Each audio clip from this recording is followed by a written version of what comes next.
Recording. Okay. People will come in as they come in. We've got a good number here to get going. Um, Thank you everyone for sending me. Assignment was seeing if we could incorporate some movement into our photographs. You guys did a fantastic job. I'm excited to go through them with you. Thank you for sending them to me. Just before we kick off, did anyone have any issues with using that live mode, which was the kind of the tool we were using to get us to show motion in our pictures? Well, I have to admit, I didn't have a chance to try it. I Well, just That's it. traveling and too busy. That's So it. I That's found okay. something with movement, but not like you were teaching us. But I'll Okay, try. that's okay. The good thing is you could practice in the room that you're in, and there's probably 50 pictures to be had, so you don't have to go far. But it's just a good technique to kind of get under your belt and something that you can use as we move forward. Anyway, Elaine, I saw you put up your hand. Yeah, so I did have difficulty with this assignment. When I tried it, and went back to review the photo, it said video, even though I was Yeah. on photo when I started. Okay. And the second thing I did not resolve is after I was reviewing or when I was reviewing the photo, I didn't see I went to live, didn't see long exposure in the other three choices you were talking about. I searched them, but I couldn't find them. Did you see anything? Did you like when you Uh, hit while you're looking for that answer? I like the first issue that you identified is a really common mistake. When doing this. Lots of people fall in the same pitfall. On your iPhone, when you're taking a picture, so here's me taking a picture. Let me take my blur off again, just so I can throw my iPhone right in front of you guys so you can see. So a common or easy mistake to make is when you are taking your picture. Okay, so here's the iPhone. Okay, so if I take a picture, bump, take a picture, bump. Okay, when you're in live mode, which looks a bit different on my camera to some of yours because I've got the 17, but live mode, if I turn it on here, okay, now it's turned on, then a common thing is by accident, if you keep your finger on that button, it turns Oh, red. yeah. Only got to keep it on it for like maybe 1 second, Okay. and look, and now I'm doing a video. So it's got to be like if I'm moving, if I'm doing the live, you can see, and I'm shaking it around, I'm just tapping, just one tap. I'm not, it's very easy to think I'm doing that. And can you see how that circle keeps on going red? So yeah. every time that circle goes red, I'm not doing what I want to do. I'm actually doing a video, and there's no way to unfortunately disable that. So that was the mistake I imagine that you were making, I did that. Probably. which is Yeah. which is a really common mistake. The second thing is if I took a live picture, and I'll just take one here, I'll just pretend I'll just take a picture of anything. Um, and then when you review it, you've got it again, people look at their picture like this, here's a boring picture, and they look at their picture, and unless you tap, hold on, my phone's locked, sorry. Uh, Take the picture. Okay, so here's the picture. And unless you tap, you don't see live mode here. Then when I hit on that, there's all my live loop, bounce, long exposure. If you don't see this, you didn't take it in live mode. Oh, So this will only come up on reviewing the picture. You see up there it says live. yeah. That will only come up if I take a I'll just take a standard picture now, not in live mode. Let me just turn it off so you guys can see. Okay, so I've turned it off.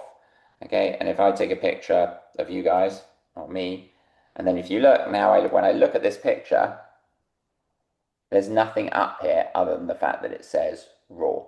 Right. Sorry, I'm doing everything up the wrong way around. There it is. It says raw. Well, So there's no option for me to hit the live. So when you're reviewing the picture, if you don't see that it says live in the top corner, It's then not. you know you haven't taken it in live mode and you know you have to Got go it. back and turn it on. I have a 13, so You can still do it on the 13 though, no issue. yeah, there's a Yeah, circle on the right top yeah, that's live. that's correct. So Right. when you do this particular technique, you don't want the line going through the circle. You just want to be able to see the circle. Right. That means it's on. Then you take your pictures. then you review them, and when you review your picture, you'll see on the top corner it will say live, and there'll be a little drop-down menu. That's Okay. That's right. Yes. that's where you have loop, bounce, and the one that we primarily were looking at, which is long exposure. Okay. Okay, and you guys can go back and look at the recording from the previous lesson if you want to kind of, I'm not going to spend too much time on it today, but the issue where accidentally you take a video instead of a photo is common, not just for this intentional camera movement technique I taught you, but across the board. People are taking pictures of their kids, their grandkids, their pets, and they think they're taking photos, and accidentally everything's like a 2-second video because they're slightly holding on that button too long. One tip or trick I can give you around that, which, like, for example, I do, is, and again, you won't be able to do this, Elaine, when you're 13, but for those of you who've got newer than 13, Elaine, you can kind of do this, but it's a bit tricky to get to, is you can actually take a picture on an iPhone in 2 other ways. So as in, rather than hitting the button, you can either hit the increase volume button, Yeah, I did that. which takes away any of that. Like, I could take a picture, take a picture, take a picture. That's taking a picture. Like, take a picture, take a picture. So you can do it that way, but it's just kind of a bit awkward. Some people find it. So that way is primarily designed for if you go landscape, because then that button is in the perfect place. It's exactly like a traditional camera, and you take the picture, take the picture, take a picture. And unless you're left-handed. yeah, if you're left, they didn't. Then it's even more awkward. Then no, just flip it the other way around. It doesn't matter. I do. Oh, yeah, it's good. You can just flip it this way. It will flip. We lose all the way around, Judy, always. Really? Thanks, Cass. And then for those of you who've got, I think it's 15 on your, maybe 16 on your, but you have another button, which is on the other side of your camera. There's 2 buttons. They look like this and like this. So the volume is on this side. I've got a case. I've got a case on my iPhone, but it's the same. You all have these 2 buttons. This one is called this is actually called the camera button. It's an action button, but if you press it, it will also take a picture. So I can use this. Lots of you won't have that, so don't worry if you don't. You either have that side, but if you've got the volume one, that's a great way to avoid that issue of overholding. People feel it a lot. I see that mistake happen a lot when people are in the cold and they're trying to take pictures and they're in the snow, or even this time of year, and they're going out and their hands are cold, and they're just like, because their hands are cold, just they're trying to do everything. It's just not everything is as easy, and they just slightly overtake the video. So if you press for more than 1 second, that gray circle is going to turn red, and then you're in video mode. They did that intentionally, but lots of people complain. It never used to. They brought out an update about 2 years ago where Apple introduced that, thinking that it would be a quick and easy way for people to distinguish and flick between photo and video without having to flick along the bottom. Right. The traditional way to do it is it says photo and video down here, and you can flick between them. But I can do exactly the same thing just by holding like that. Now this is a video. So just watch out for that. But really good point, Elaine. But the key, to come back to the intentional camera movement and the trying to recreate long exposures, as a reminder, what's happening there is when you're in live mode, that iPhone is taking, without you realizing, between like 15 and 20 pictures, like super quicker than I can clap my hands together. Iris, if you wouldn't mind turning on your webcam, that would be great, because you're. And then what it's doing is it's either making some type of short movie out of that. That's the loop and the bounce. But what we care about the most, like as a photography class, is the fact that can recreate a long exposure, which we could never do traditionally on an iPhone. We could never get water to look blurry. We could never get the lines of cars going past those traffic trails that I showed you last time. And what you'll see in a second when I share your pictures is those of you who did send me stuff nailed it. Like, you did really well. So it's a technique that I want you to know. I don't want you to use every time you take a picture. And if anything, I want you to make sure most of the time that your live mode is turned off, that it has a line running through those circles, because otherwise every photo you're going to review is going to look like a little short video. But in your minds, whenever you're encountered with anything to do with movement, So if I'm standing a picture and taking a picture of a rose, there would be zero reason to ever use live mode. But if I'm standing at a waterfall, in my mind, I can think, oh, I could make this waterfall look a little bit more creative, like a little bit more interesting by like showing the soft, silky lines of the water. And that's where you think to turn on live mode. You could be at the ocean, take a walk on the beach and go to the ocean and be watching the waves. It's another thing where I think, live mode could work well here. Because it's an opportunity with photography, primarily what we do, and movement is a big ingredient in what goes into making good photographs, is we either freeze movement, we stop it dead, so we make a cheetah look like it's not moving, or a kid jumping on a trampoline, you freeze the motion, or we show it. And what I taught you how to do using live mode is showing movement.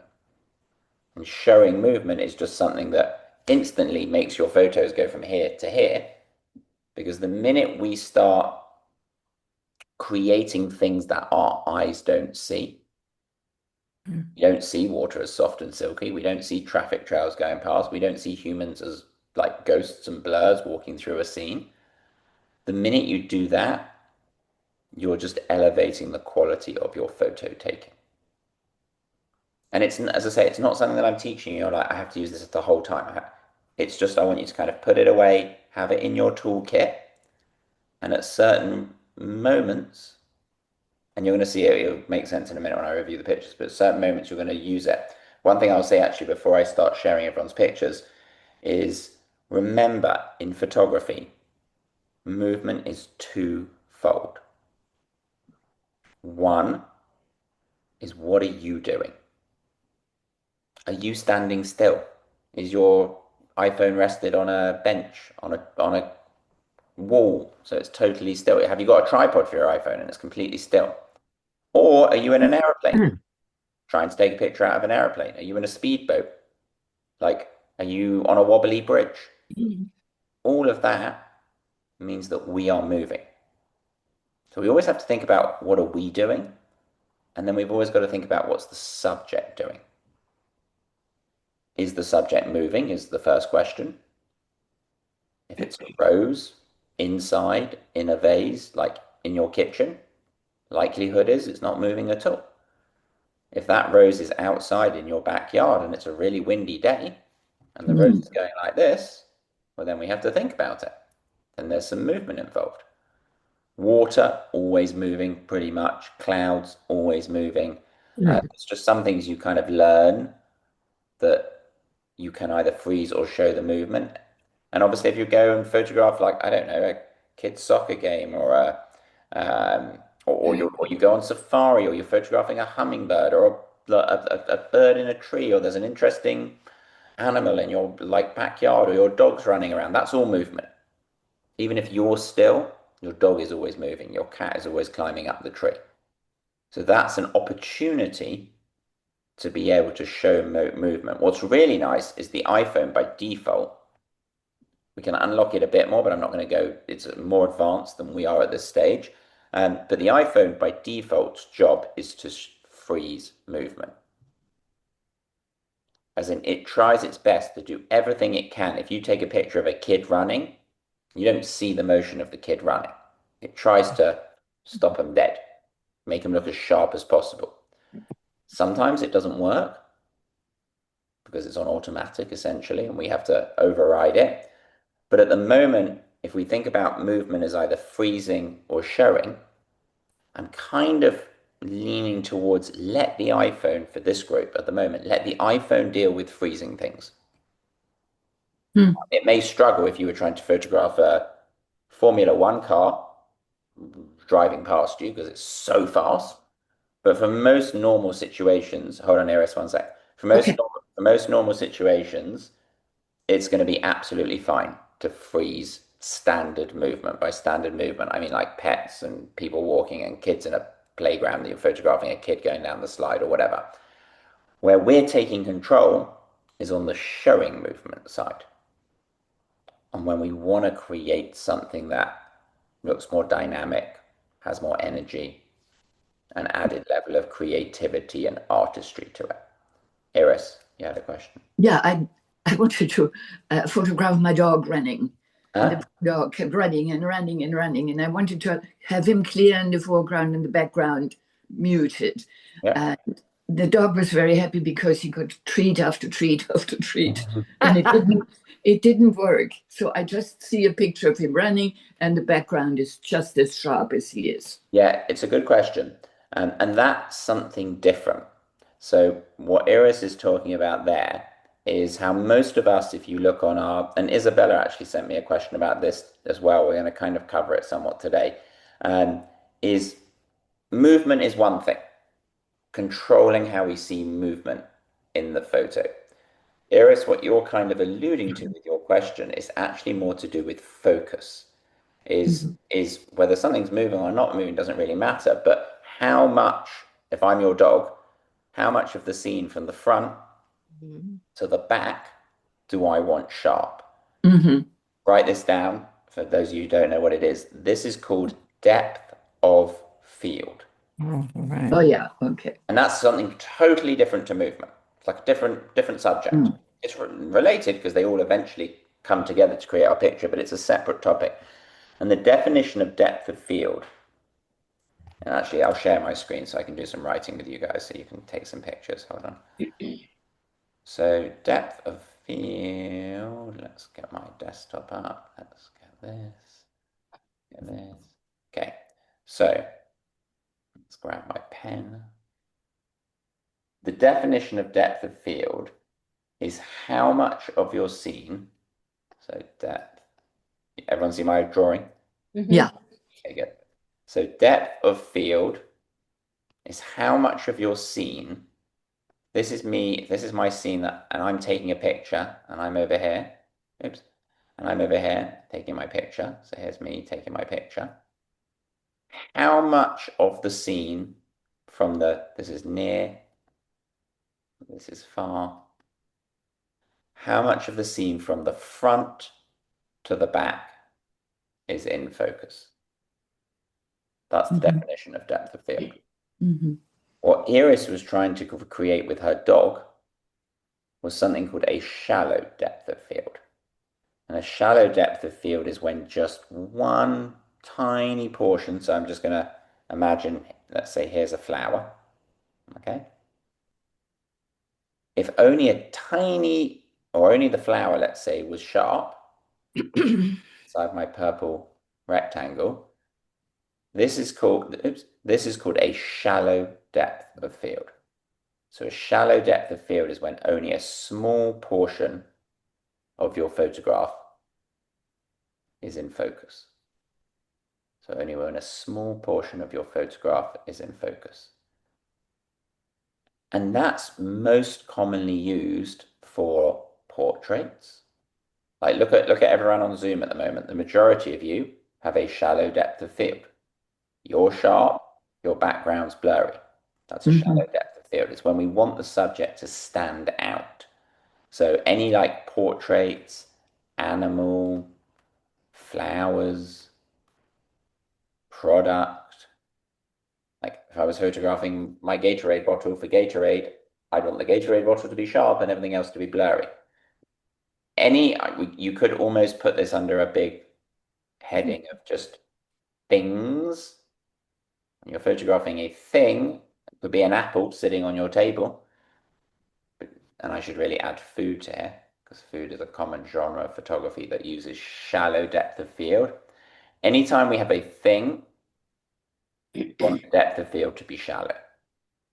Not always, but most of the time we want that because it brings attention to the main thing, which is what Iris was trying to do with her dog. That was hard because Iris had two things to deal with. She had to deal with the movement, and she had to deal with the fact, how do I get the dog sharp and everything else behind it blurry? I'll show you that in a second, but let me just explain the theory. When you have the whole thing in focus, that's called a large depth of field. So the whole thing in focus is called a large depth of field. So this is large. And you're often, as you kind of get more versed in photography, you'll just see the acronym DOF. You'll see that a lot. It's just depth of field. If you start to do reading on this or sit on my lessons or any other lessons, you'll often hear me just say DOF, DOF, DOF, especially if I'm dealing with a more intermediate advanced group. It just means depth of field. So when do you think, what genre of photography do you think a large depth of field would be advantageous for? Landscape. You got it. That's it. That's the number one. So it's landscapes. Mhm. But generally, we go to the beach and we're looking at the beach and the ocean. We want the whole thing to be sharp. We don't want just one grain of sand to be sharp and everything else to be blurry. Sometimes, but not really. So anytime we are dealing with a landscape, we want a large depth of field. Now, for this class, because we're talking about iPhones and everyone's on iPhones, the default for an iPhone, without doing anything, without knowing anything, if you were just someone never taken my class, never taken anyone else's class, and you were just going out and you were just taking picture after picture after picture, the default is to have a large depth of field. Is to have almost everything in focus. Mhm. Because Apple realizes kind of going down that route, they'd rather go down that route and have everything in focus than the focus constantly be in the wrong place and everyone complaining that the iPhone's taking blurry pictures. So it's kind of like how with movement, we have two paths that we can go down, freeze it or show it. And the Apple iPhone is doing the freezing part, but we're doing the showing part. The same is true for depth of field. So for depth of field, the large depth of fields we don't really need to worry about. We can almost just point our camera and take a picture. It's all going to be in focus. If you went to the beach today and took a picture and didn't do anything and just pointed it at the beach and the ocean, everything's going to look relatively sharp. The bit that we have to take over is the shallow depth of field. That's the bit we have to control. How much? Because we have to tell the iPhone, hold on, I think that was Sally. If you've got some background noise, if you wouldn't mind just I'm muting. sorry. I'm still trying to get on here. I'm doing something wrong. Okay, you carry on trying. The shallow depth of field, there's two things that we primarily have to think about. So I'm going to put shallow, DOF. And I'm actually going to do this lesson the inverse way around to what I was going to do. I'm going to do this first, now we're on the topic, and then we'll go back and we'll review the pictures for movement. I was going to do it the other way around, but it makes sense to do it now. Okay, so shallow depth of field, only a small portion of the photo in focus. And there's two main things we have to tell the iPhone what to do. The first thing is, where is the sharp part?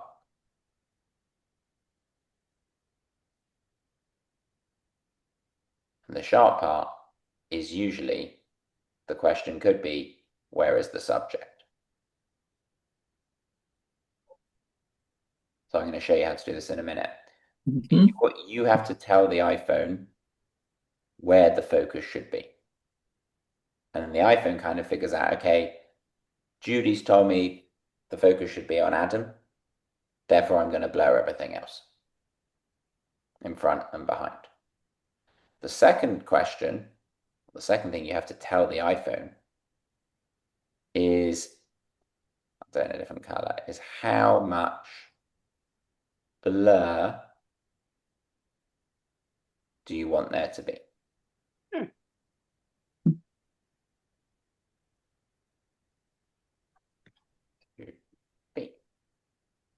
Okay?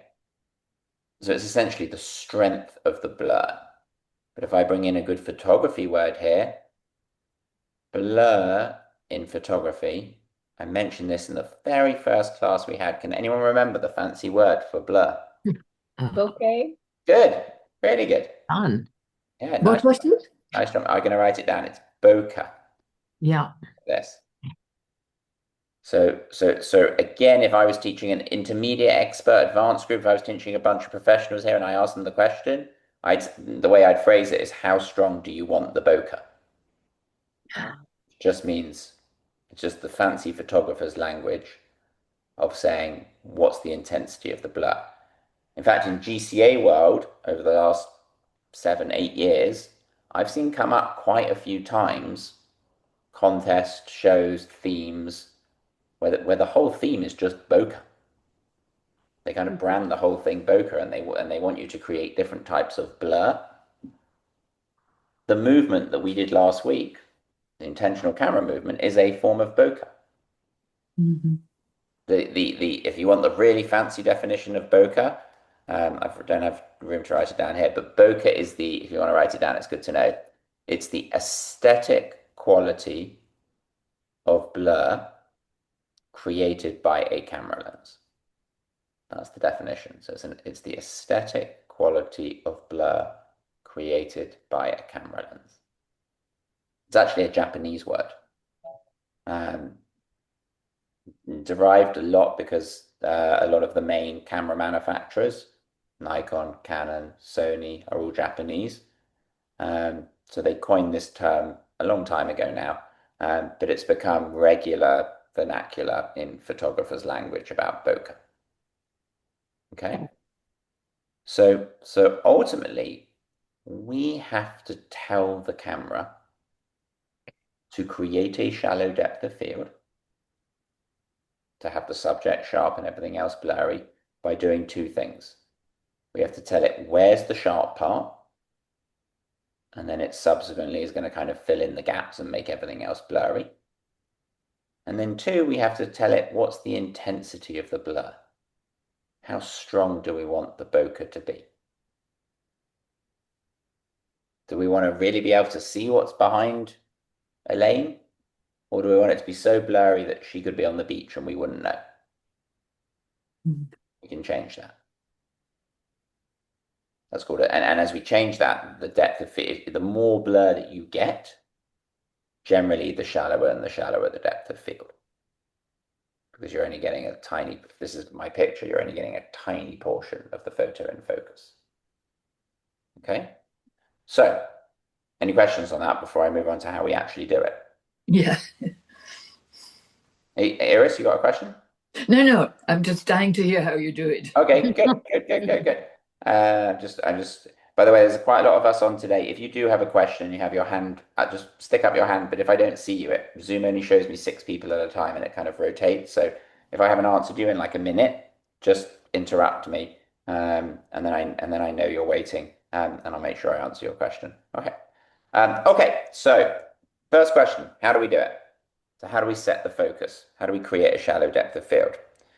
There's a couple of different ways that we can do this. Okay. The first one, and I'm going to kind of go from easy to hard. Okay. So the first way, and let's make a heading here. Let's call it setting the focal. I'm going to write this down, and then if any of you want to screenshot it and stuff, you've got it for your reference. So it's setting the focal point. Again, that's just the fancy way of just saying, where's the sharp bit in my photo going to be?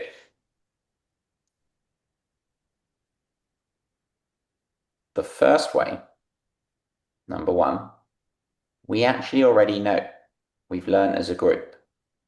First way is if you find a subject and you tap and hold, so you're going to tap your screen and hold for about 3 seconds. That's when you're going to get at the top, yellow, it's going to say AEAF lock. This is the bit we care about for what I'm talking about right now. AF means autofocus. So if you find, let's actually all practice this now. If you get your iPhones, find something in your room. It could be a bottle of water sitting on your desk. It could be a coffee cup. Doesn't really matter.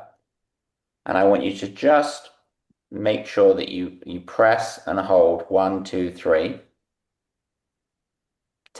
You'll see at the top AEAF lock. Yeah. And then take a picture. And it may not seem immediately apparent that the focus is on your subject and everything else behind it is blurred.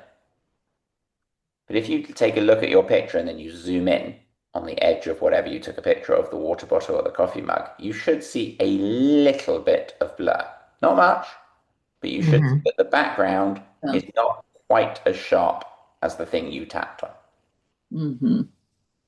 It's subtle, but it does make a difference. Question? When I hold it down, it just brings up the yellow square. Tap and hold. So watch me. I'll do it as if I'm taking a picture of me.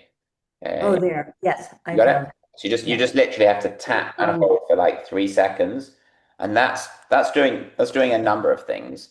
That's locking on your subject. So that's you telling the iPhone, like, indisputably focus on Adam's nose. Don't focus on anything else until I tell you not to focus on Adam's nose. If you 1, 2, 3, hold here on the screen. But what it's actually doing is it's also creating a shallow depth of field in the background. Only subtle, not a huge shallow depth of field, not a lot of bokeh, but it has an algorithm built into it, the iPhone, that when you do that, it knows to slightly blur the background. Now, whatever you were taking a picture of, I want you to do exactly the same, but I want you to move closer to it. Half the distance that you are from whatever it is. So this may involve you getting up or moving, but I want you to, and also whatever you're taking a picture of, just let everyone look before you take pictures of me. Don't take a picture. If you take a picture of my Gatorade bottle lying on a table, you're not going to get this effect. You need some distance between the subject and whatever is behind it. So if you like shoot down on a pencil that's sitting on your desk, the pencil and the desk have no separation. You have to have some separation between this.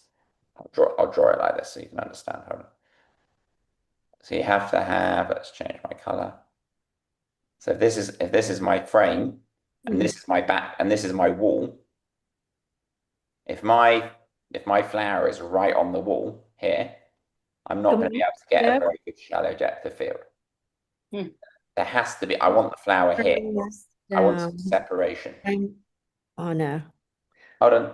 Bridget, are you asking a question? Last call.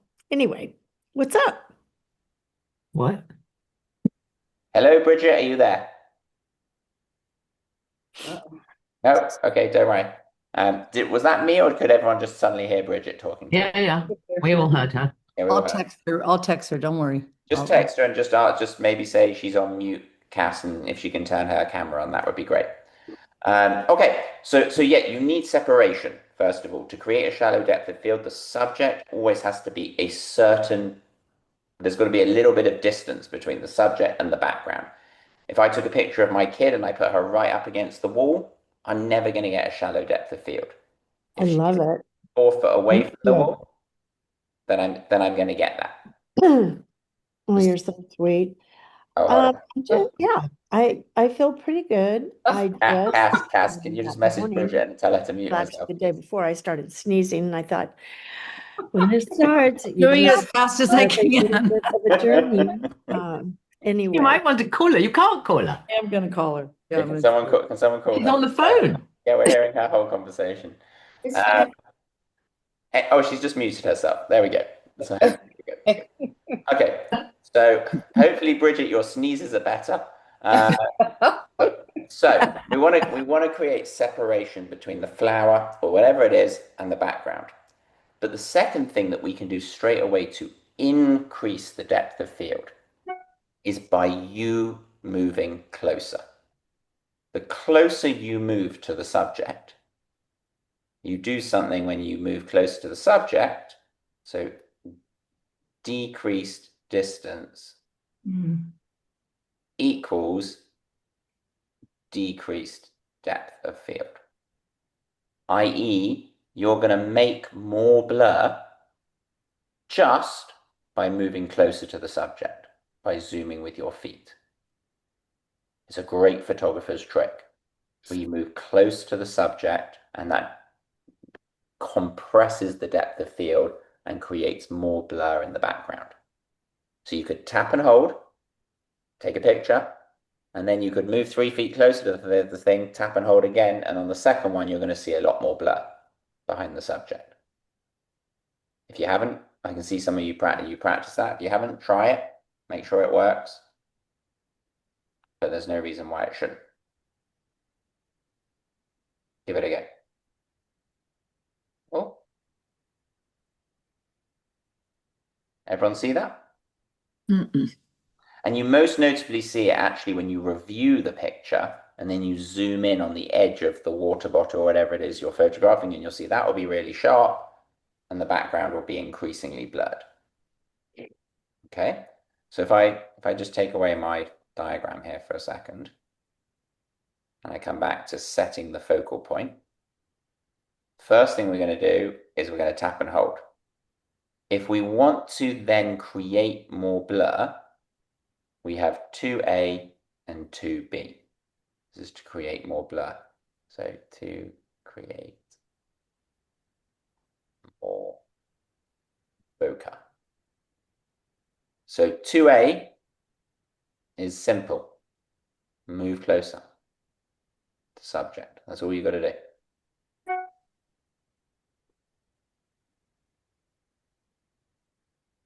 But sometimes that's not, it's easy where you are all now and you're all sitting in your houses and you can just move closer or further away to the subject. But if we went to the Bixby Bridge and we were trying to take a picture of a pelican, like on the beach, we were standing up from the beach and we were on Highway 1 somewhere, I can't suddenly take 20 steps down the cliff closer to the pelican.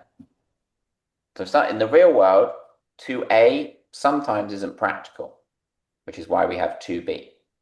2B is this is to create more bokeh. The second option you have, and you can actually use both of these combined, is to zoom your lens. I'll explain it in a second. The more you zoom in, by zoom in, I mean go closer. The more you zoom in and do this top method, this tap and hold, the more you zoom in, the shallower the depth of field. If I go a little bit advanced with you, when you zoom is measured in something called focal length.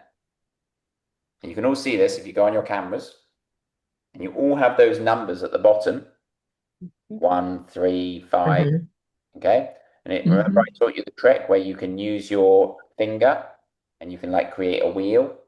Okay, you'll all see when you hit, all of you are going to have slightly different. When you hit 1 or 2 or 3 or 4 or 0.5, you're going to see underneath there's going to be a little millimeters number. It'll say like 24 millimeters, 18 millimeters, 34 millimeters, 50 millimeters, different because you've all got different iPhones. But that millimeters number is the measurement of focal length. In traditional photography, that's when you go out and buy a lens and you decide how much zoom you want to have in the lens. It's called something called focal length. The higher that number, the more the zoom. Got it. The lower the number, the less the zoom. So for example, a 800 millimeter lens, which you don't have on your iPhone, but it's good for you to know, is if I was photographing a hummingbird 400 yards away from me. And it's ginormous. It's one of those ginormous wildlife lenses you see, or a sports photographer has a ginormous lens. This is not relevant to you guys. But what you do need to know, and it's good theory to know, is that a 100 millimeter is much more zoomed in than a 24 millimeter. And all of you on your iPhones essentially have 2 or 3 lenses that have different focal lengths. I've talked about this before. It's like the equivalent of me taking off a lens and putting on a new one, taking off a lens and putting on a new one. I've got 3. So it's kind of like I've got a camera bag with 3 lenses in it. They're just built into my iPhone. And each one of those lenses has a different focal length, a different amount of zoom. The rule, not that there's many rules in photography, but this is a good rule, is that when you increase the focal length, that means you zoom in more, you decrease the depth of field.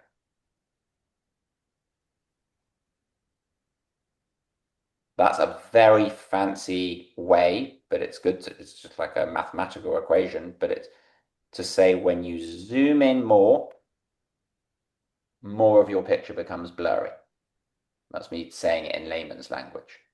But I'd like to use the photography language so that when we increase our focal length and we touch and hold on a subject, we're going to get a lot more blur, a lot more bokeh. And what's really cool is you can combine 2A and 2B. You can move closer to the subject and then you can zoom in. An old photographer's trick that's been around forever. If I get commissioned to go out and photograph a family and they want that beautiful, like bokeh, sunlight, ethereal look behind them, I'll just zoom my lens in. And instantly I've made my job 10 times easier because I know that I'm going to get a really shallow depth of field. And the same is true on your phone. The more you zoom in, the shallower the depth of field. Okay? I'm going to go back over that just for a second. It's a bit messy, the screen at the moment, but I'll just go through things one at a time. So number one, up here, let's use a good bold color that contrasts. So number one up here is we're always going to tap and hold for 3 seconds if we want to create a shallow depth of field. We can kind of augment that. We can add to it by saying, okay, there's not enough blur here for what I need. So I'm going to move closer with my feet. I'm going to zoom with my feet. Sometimes that's easy. You're in your kitchen. You need to move a foot closer to the apple you're taking a picture of to get it more blurry behind it. You just move your iPhone closer. And the second option, and these are not, as I say, not mutually exclusive of each other, you can do one or both, is to zoom your lens. This should really say lenses, because an iPhone has more than one lens. Okay. So this is the easy. Remember, I said I was going to start with easy and I'm going to go to hard. This is the easiest way to do it. This is kind of the beginner to intermediate way to create a shallow depth of field. Anyone got any questions on that? If you haven't, please try practicing it now with something in your room. Just try and find something, take a picture. Again, there needs to be some separation between the thing you're taking and the background. Take a picture, move closer, take the same picture, or take a picture, zoom in, take the same picture while tapping and holding. And I just want to make sure that everyone can get that blur. I'll give you 30 seconds or so to practice. Yep. Okay.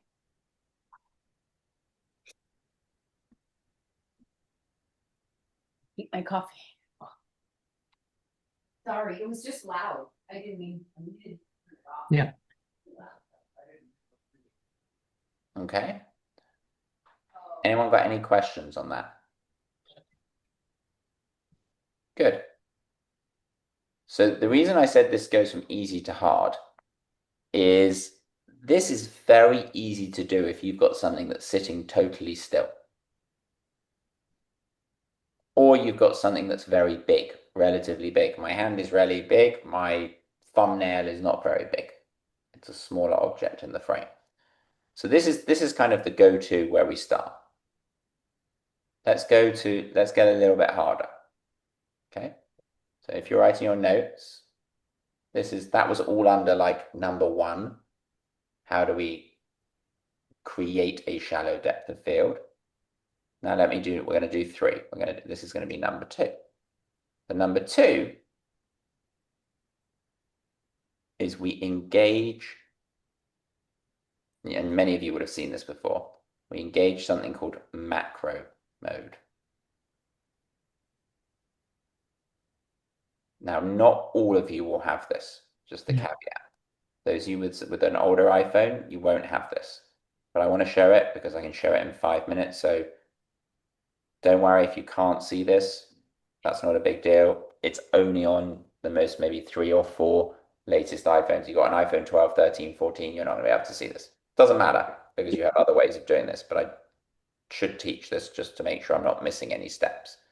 So what macro mode is macro mode means that the iPhone is going to auto detect when you are so close to something that the thing you are taking a picture of will appear in your frame more than double the size than it really is. That's how it works it out. It's more than 100% magnification. And actually, I'll get you guys, if you go to settings on your phone, the main settings, and go to camera. And again, you're not all going to have this, so don't worry. Okay, and go to format. Sorry, not formats. Oh yeah, down to the bottom. And there should, for some of you, you will have, and again, you're not all going to have it, but you're going to have something called macro control. Yeah. And I want you to turn it on if it wasn't turned on. For most of you, it should be turned on, but if it's not, I just want to check that it should be turned on. Okay. So settings, camera, scroll all the way down, macro control.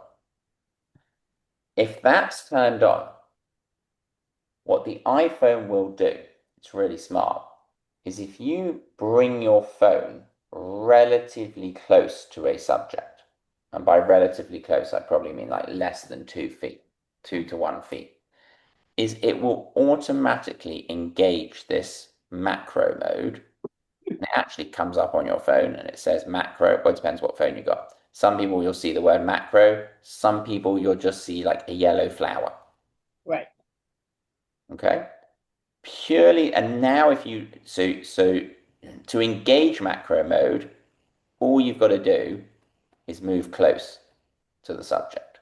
The iPhone will automatically turn it on and off. You don't have, there's no button to turn it on or off. Then, so that's, so step number kind of 1 of method number 2 is move closer to the subject. Then we just rinse and repeat what we already know.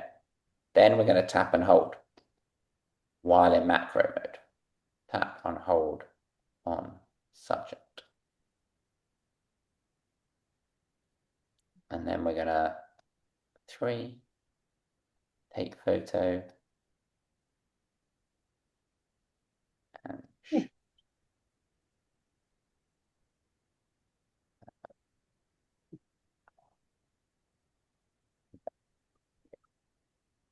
because Apple's smart, they know that most people are taking pictures of small things, still lifes, flowers, the center of a petal, a stamen, a bark of a tree. They want that to be sharp and they want everything else to be blurry. So Apple kind of built into the phone via its computer, it's not in its lens, but it built in via its computer, the ability to try to simulate or duplicate what a traditional camera does if you go out and buy something called a macro lens. You can go and spend $1,000, $2,000, $5,000 on a macro lens, which allows you to take pictures of close-up things, but Apple are trying to get you close to that through the use of macro mode. And macro mode is the second way that I'm going to teach you of creating a shallow depth of field. So like this would not be relevant if Iris was taking a picture of her dog, because her dog is not small. If she was taking a picture of maybe just the paw of her dog, a close-up, abstract, then maybe, or just the dog's nose, but not if we're taking a picture of a person or an animal. This is for small things. It's for details. Isabella, go for it. So I don't have macro mode. I've got an iPhone 15, but Yeah. I do have portraits in photo mode. Yeah, that's different. That's going to be number 3. You've read my mind. We're getting there. But for those of you who do have macro, now you know. Okay, and I know when you have people who've got everything from a 17 to a 12, not everyone's going to have everything I show you because Apple are constantly bringing out new things. Yeah, I think it's hanging in the bathroom. It's my green flip, please. Okay, has anyone before I go to so this is method number 2. Everyone feel good? Ready? Yeah. Ready for me to move on to method number 3? Okay, so let's do method number 3. And this method number 3 is on all of your phones. Every single one of you have this. And most of you would have seen this You just may not necessarily understand exactly what it is.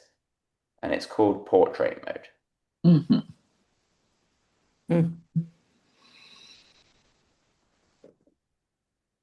Funny. Okay. Now, before I show you what it is and how to use it, let me explain it a little bit of theory. When Apple first came out with an iPhone, like almost 20 years ago now, well, not 20 years ago, 17 years ago, they spent the first couple of years trying very hard to get the iPhone to be as close to a traditional camera as they could. And hands down, the biggest request that Apple got, that I've always got as a teacher of 22 years, is most people come to me with traditional cameras, and one of the first things they want to ask me is, how do I get my dog sharp and how do I get the background blurred? Like, how do I create a shallow depth of field? So Apple knew that, and they created this mode called portrait mode. Now, they did tons of research and they spent a fortune on it, and they figured out that the majority of people, when they're taking their pictures, so here's me taking my picture, that the majority of people, when they take a portrait of their pet or their spouse or their kid or whoever it is that usually they are 3 to 6 feet away from the subject. Here's the subject I'm taking a picture of.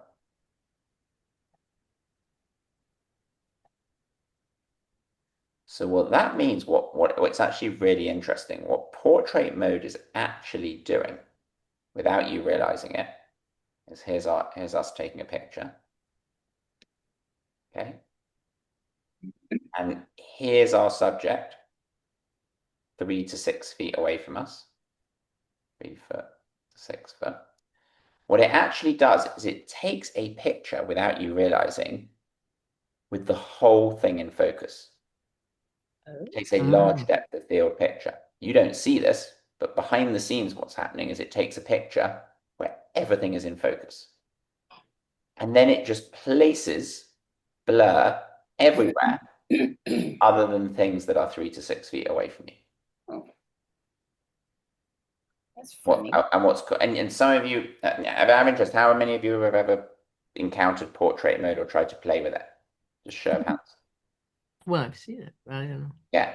So if ever you've played with it, if ever you have turned it on, what you'll often see it will prompt you, the phone, it will say, move closer. Yes. Move further away, move closer, move further away. It's because Yeah. it wants you to get to this 3 to 6 feet. If you're too close, it will say move back. Too far, I'm taking a picture of my wife and my wife's 10 feet away from me, it will say to me, move closer. And what you'll see is and I'll show you how to do it in a minute, but you suddenly hit a sweet spot where the thing that you want is sharp and everything else has a really shallow depth of field. This, out of all of the methods on the iPhone, is going to give you the most amount of blur behind your subject. But it's the hardest to kind of master.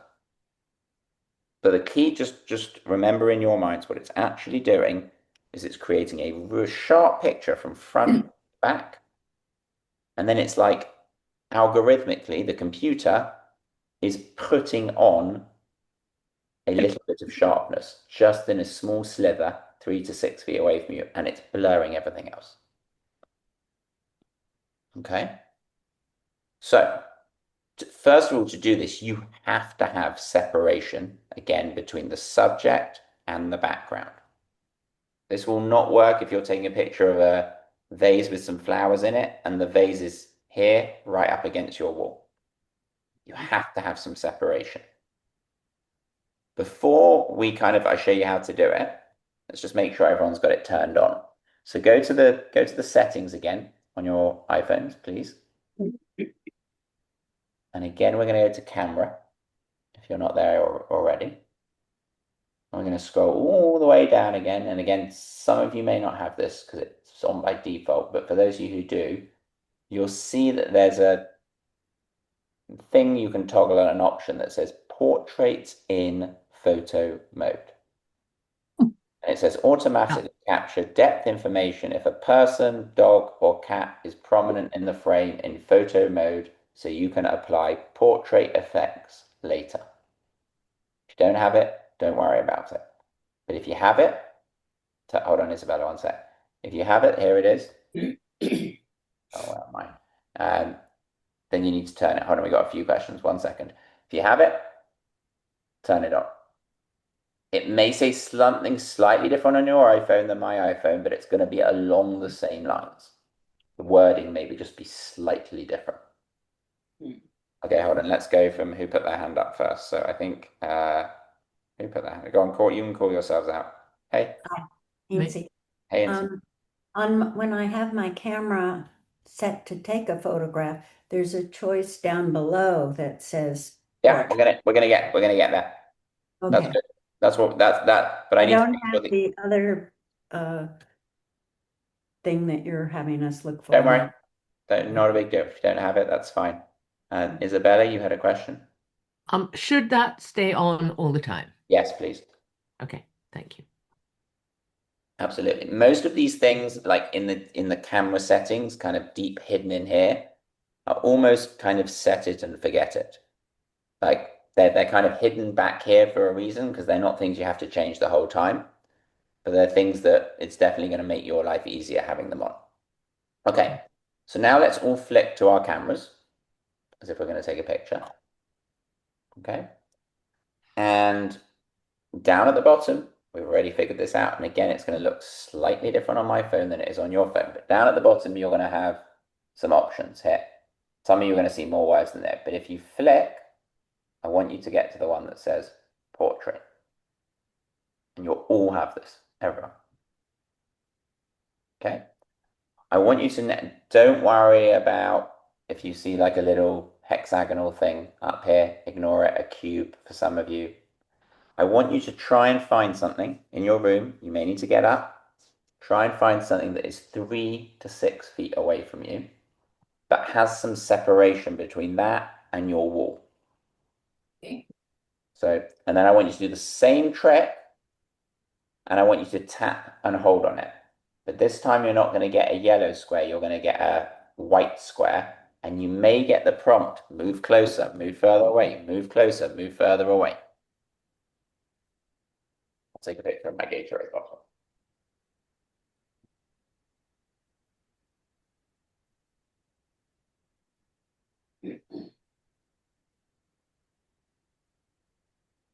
I'll give you a minute or so to practice that.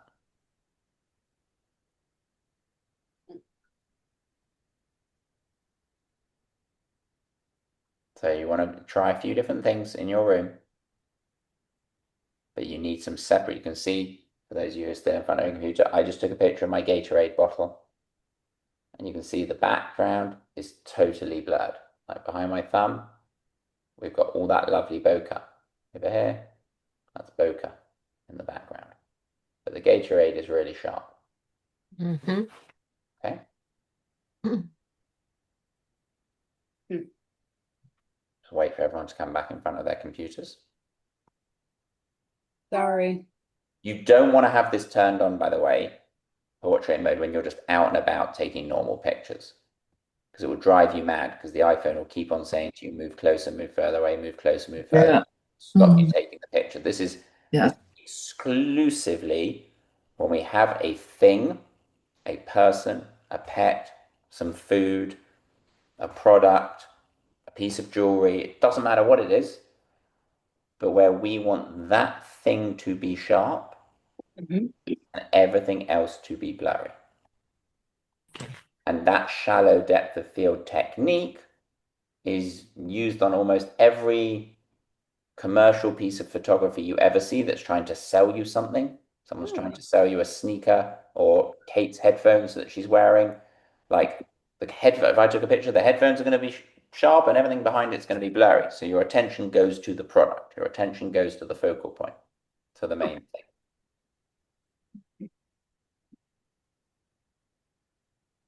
Okay. Let everyone come back. Yeah. Open it up and just see. I just want to make sure everyone's managed to be able to do that.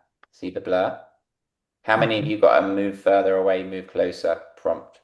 Yeah. Yeah. So just and that's fine. You just have to move your, and then when you're in that sweet spot, that will disappear, and then you can take a Mhm. picture. Okay.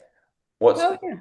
Cool. what's really cool about this is actually, if you want to get really, I'll take you one step more advanced here, is normally when you are in portrait mode, so you have all these little symbols above.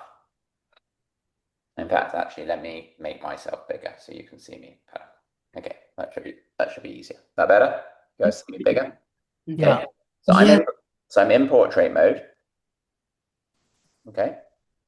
Here's my buttons, take a picture, and then I have Hmm. various things here. Yeah. Okay. The one that's set by default is called natural light, which is Hmm. just basically keeping things as they should look. Just use your finger, like I'm doing, like this, and go to, let's go all the way to the end, to high key mono. Hmm. Basically, what this is going to allow you to do these different modes, but I'll just show you on one of them, is it's going to change the way the lighting Oh, looks wow. on your subject. So again, I want you to get up. I want you to be in this mode. You're going to have a circle like this. And I want you to put your subject 3 to 6 feet away in your circle. I'm going to do it with my Gatorade bottle. And then I want you to take a picture.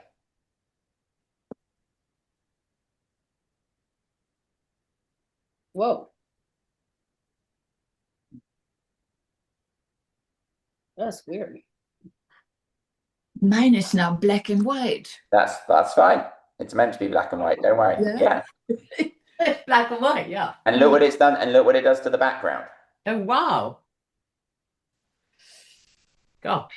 This is really cool for floral photography. I see people in GCA use this the whole time.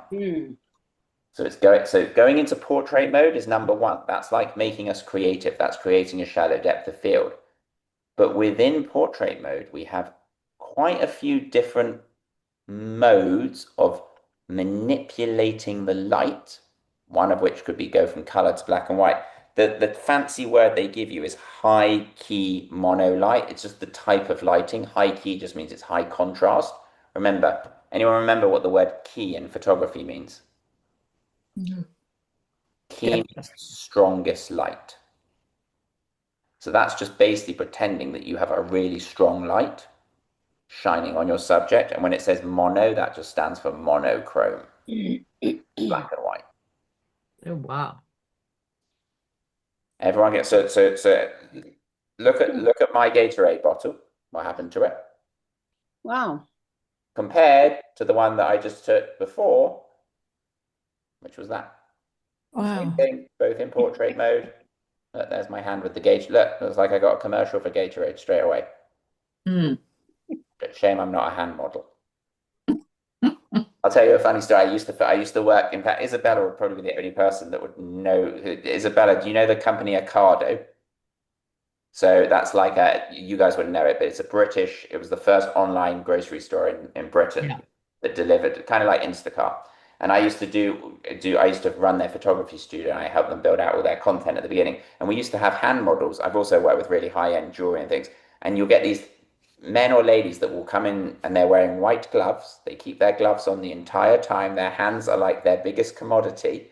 They only take their like lovely white thin gloves off to take their pictures. They don't like touch anything. They don't deal with anything unless they're wearing gloves. It's really crazy. Wow. They have like these like long, skinny, nice, Oh, elongated my goodness. fingers, that look good in photography. But no, I never made it as a hand model. Anyway, so hopefully you can all see that. Now we're going to try another one. Go one to the left of high key light mono and go to stage light mono. Mhm. And I want you to get up and I want you to take another picture. Can be of the same thing, can be another different thing, and I want you to see the difference. Again, you've got to be about 3 to 6 feet away.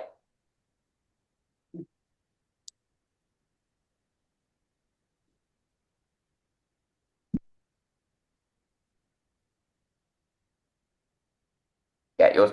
Remember, even if it's in the circle, tap and hold to focus.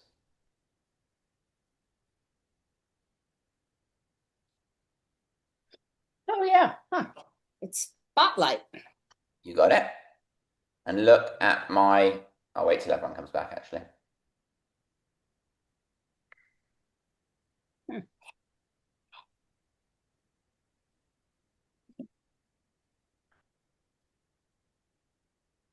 Okay. And look at my Gatorade bottle now. Mm-hmm. Look at it. There it is now. There it was before. Switched it round. All right. How cool is that? Just by flicking between those two modes. Well, I guess I erased. No, shoot. Oh, yeah. Mm. Okay.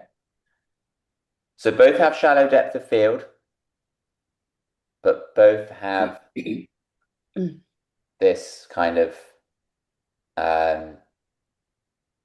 high key lighting in black and white, but one will make the background black and one will make the background white. Now, depending on what iPhone you've got, if you actually review one of these pictures, at the top, so you're looking at it, at the top, you're going to see it says portrait. Mm-hmm. For some of you, not all of you, if you tap that, you're going to see that you can either, some of you will just say portrait mode on or off. But for some of you, that will allow you to change the mode that the picture was taken in. By change the mode as in as if you were doing that wheel, but you're doing it after you take the photo rather than before taking the photo.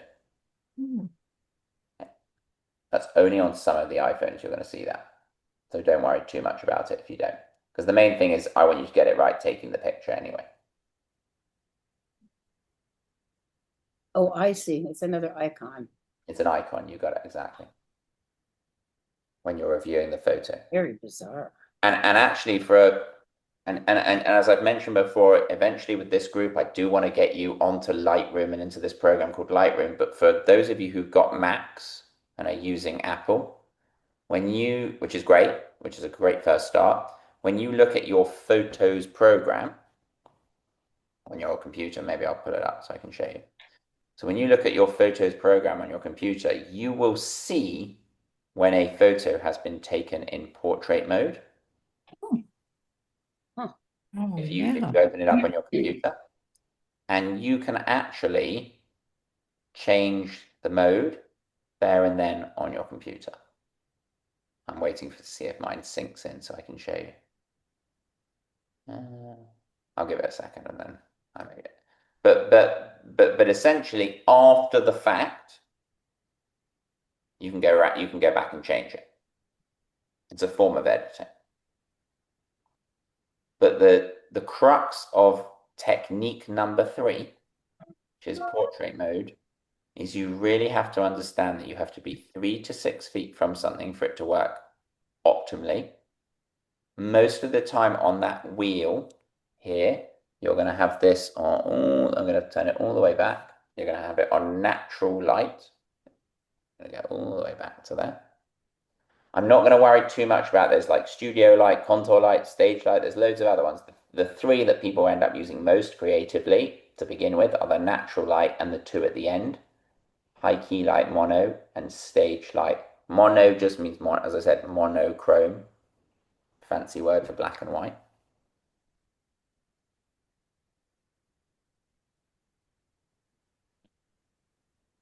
Okay.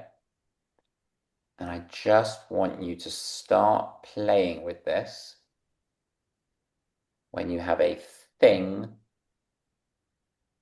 in your photograph that you want to create a shallow depth of field behind. Okay. Did you all manage to get like what I got with my Gatorade bottle? Not yet. So it's kind of like the technique I showed you last week, the intentional camera movement, which we're going to look at in a minute.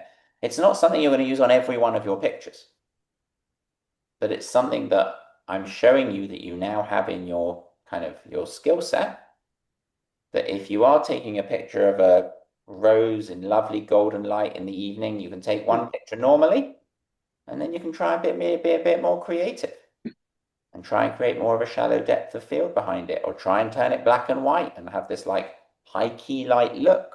which is like a big strong light is pointing at it, and you get a big, what we call in photography, dynamic range. Great. Yeah. Dark to light. And that, in a nutshell, is your three techniques. I'm going to just surmise them to create a shallow depth of field. So the first one is the tap and hold. And some of these, they kind of, there's a lot of overlap. The first one is forget about portrait mode. You just put your camera back on photo mode. You tap and hold for 3 seconds. And then you either move closer or you zoom to create more blur. That's number one. So Iris could have done that with her dog. Would have been an easy way to do that. Number two, which wouldn't have worked for Iris's dog, is the macro mode, which again, some of you have, some of you don't have, but that's great for photographing small things with a shallow depth of field.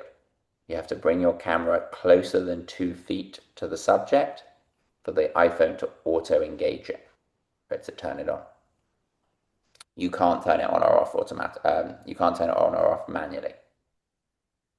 And then the third one, which all of you have, which by far and away is the most creative, but takes a little bit of getting used to, is the portrait mode. And the portrait mode is the iPhone simulating a shallow depth of field by being 3 to 6 feet away from something, and then allowing you not only to create a very shallow depth of field, which is great, but also to start overlaying more creative techniques, of which I just showed you two. That high key light or mono, whenever it says mono just means black and white. Question a lot of people ask me is if they take that picture in black and white, can they get it back in color? Afterwards, the answer is no. Take it in black and white, it's stuck in black and white. Whereas actually, if you take a photo in color, you have the option of going between, because you've always got the color version, you can toggle between black and white or color. But that's a conversation for another time. Okay. Anyone got any questions? So that's a solid hour we just spent on shallow depth of field, on depth of field and shallow depth of field, what it is and how to create it on an iPhone. I really want you to start using that. As I say, I did the lesson the wrong way around. I was going to do the movement stuff first, but you just started asking me about depth of field. So rather than put you off, I'll do that, and then we'll come back. We'll have a look how we got on with our homework. And I know Isabella, I think Isabella had sent me a message about that. Iris asked a question. A number of you had messaged me either this week or the week before to ask me that. So it's something that's been on our radar to do. So we can kind of check it off the box. And I'm actually, before I give you before we look at the photos, I'm going to give you the homework now. I'll reiterate it at the end of the lesson. Okay. Really, really vague theme, but on purpose, just to get you thinking about depth of field and shallow depth of field. The theme is just focus. Of course. Of course it is. Well, it'd be boring if I just said like photograph a flower. Yeah, right. Or like photograph an apple. Like that makes life too easy. But essentially the theme getting around is just find things to focus on and play with how you can manipulate the depth of field. Remember, big part as well when we're photographing things, just not to give too much away, but remember to, if you can, change your perspective. Hold on, Isabella, one sec. Don't always shoot from eye level. If you're shooting a rose, like even coming back to the rose and the vases in your kitchen, rather than just always shoot them like that, what happens if I look up at them? They look massive. What happens if I go straight down on them? What happens if I tilt my camera? Don't be afraid to change your perspective, especially when you're doing detail focus work like this. It can really make your compositions much stronger by you shifting your feet, moving your perspective, thinking about where the light's coming from. Let's ask someone who's not on mute. I'll ask Kate, even though Kate's on mute. Hey, Kate.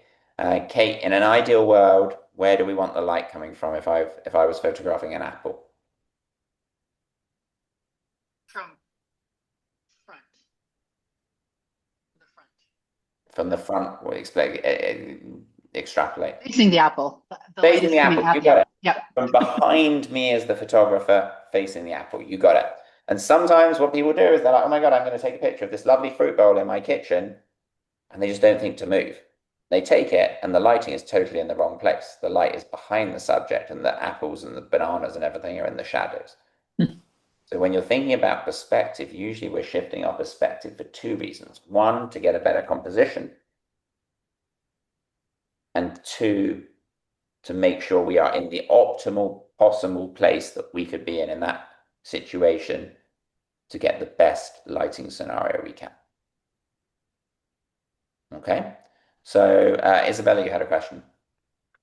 I do. Do we have another class booked? Oh, is this our last one? That was my question too. Oh, and Cass isn't here. We'll wait till Cass comes back. But maybe Okay. I didn't realize this was the last one. So I think you're actually right, Isabella. Let me check my diary quickly. Let's have a look. Today is the last one. Wow, we've reached the end of the road. Hopefully not the end of the road. No. Wow. Well, that's what happens when the year flies by and we're already in Right. beginning to December. December. It's totally nuts. Okay, well, we'll wait till Cass comes back and we'll ask Cass that question. But yes, given that this is the last lesson, I would love to continue with this group for maybe another 4 classes. I think there's tons of stuff here that we're kind of on a good trajectory. So keep the homework. We'll wait till Cass comes back. But yes, let me just ask for a raise of hands. Would people be interested in continuing? Yeah. Yes, as long as it's after Christmas. Oh yeah, 100%. I can't figure. Yeah, no, I'm going. We'll look into like mid. We'll give you a break Yeah. for Christmas and No, holidays, it's fine, and but then it'll be probably starting up again in like mid-Jan right. Yeah. because the Yeah, holiday that would be lovely. is a crazy period. Okay, we'll ask Cass when she comes back how we Okay. facilitate that. Okay. Anyone got any questions on though creating a shallow depth of field? No. Okay, good, really good. And I can't just a show of hands, how many of you, if any, photograph on a traditional camera as well as your iPhone? Okay, Kate, just Kate. Kate, what camera have you got? You're on mute. What? Still on mute. Try again. Face. Sounds turned off. Yeah, your sound's turned off. It's okay. Give me all I'll say, Kate, whether have you got a Nikon? Thumbs up. Canon, Sony, Fuji, Olympus. You can put it in the chat if you know how to put it in the chat. But the rules that I've just mentioned in terms of like going close to a subject, zooming in to get more of a shallow depth of field, are exactly the same on a traditional camera as they are on an iPhone. Okay, so that's all our heavy theory covered for today. Let's pivot back and let's look at, oh, I like it. Okay, perfect. The only one I missed. So, but the same is true on any camera. It does not matter the brand. Same with any phone. The theory is the same. So let's jump in and let's look back. So kind of take shallow depth of field focus out of your minds for a second, and let's get back to movement. Okay, let's make this nice and big. Everyone see that? Okay. You guys see that? Yeah. Okay, good. So let me get my pen out. So the assignment was using live mode to show movement. Assignment achieved here. This is a perfect, remember I said clouds always move, water always moves. Feel free, by the way, if you want to shout out, if you took this. Judy. Really nice job, Judy. One thing I'd say is watch for your horizon being straight. So just try and keep especially on landscapes, it's minor, but it does make a difference. Okay. So we're going to try and keep a nice straight horizon. But Judy here has really nicely incorporated the rule of thirds that we all know about now. Look where she's put the sunset. Sally, what's this called? Can you remember where the lines intersect? No, I don't remember. The focus. Close. Anyone else got Iris? Can you remember what it's called? No. Anyone want to shout? A nodal point. Good. So this is called a nodal point. Oh, yeah. And we've all got the grids on our iPhones now to help us compose. And remember, what a nodal point is the definition of a nodal point is just where the lines of, put the grid up here. These are the nodal points. There they are. And I'm not going to say the rule, but the general guideline, if we're following the rule of thirds, is to try to put our main subject on one of these points. Doesn't always work. But what Judy's done successfully here is everything takes us down here to the sunset. She's actually really helped by the fact that the clouds and the ocean are kind of all creating this strong leading line. So that kind of the clouds are like sucking us down here, the ocean's sucking us up here, and we end up at this beautiful, lovely sunset. But by the way, Judy has tapped and held here on the sunset to make sure that that's correctly exposed. But the key is by doing it in live mode, this photo would be interesting without seeing the movement. But just by seeing the movement of the clouds and by seeing the movement in the water, I would argue that this makes this a much stronger photograph, much stronger, much more artistic. And it looks like it, Judy, the best compliment I can give you is it looks like it was taken on a traditional camera, which is great. Thank you. So was this sunrise or sunset? Sunset. Sunset, yeah. Oh yeah, obviously sunset because we're facing west. California. Yeah. But yeah, so really, really nice. But and remember when Judy took this picture, she wasn't moving. The thing that was moving here is the water and the clouds primarily. And that's what you're picking up the movement on. So nice job. Thank you. Let's look at this one. Ooh. Ooh. So this is a perfect intentional camera movement picture where we've taken something that's kind of pretty, a nice array of flowers. We've turned on live mode, and all we've done is moved our camera and taken a picture at the same time. So what you are seeing there is you are seeing the hand movement of the photographer. Mm-hmm. That's all you're seeing. You're just seeing the direction that their hand moved, and it creates a blur of color and texture and line.